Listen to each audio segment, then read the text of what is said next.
কাঁঠাল কিন্তু আমি একদম পছন্দ করি না, কিন্তু কাঁঠালের বিচির তরকারি কিন্তু আমার জম্মের পছন্দ হয়।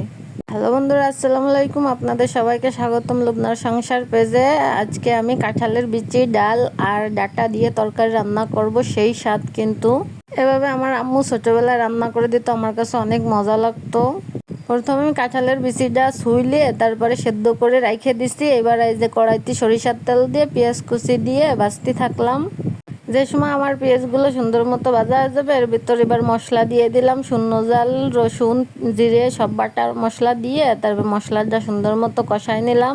আমার মশলা কষানো শেষ হয়ে গেলে তার ভিতর দিয়ে দিলাম আমি ডাল, ডাঁটা, কাঁঠালের বিচি সিদ্ধ করাটা সব দিয়ে লবণ হলুদ দিয়ে এবার আবারও কষানো শুরু করে দিলাম। এই বলে তোমরা একবার খাইয়ে দেখো কি মজা লাগে। আমার আম্মু রান্না করে দিত আগে, অনেক ছোট থাকতে, তাই আমি একটু রান্না করলাম, দেখি আম্মুর মতো লাগে কিনা।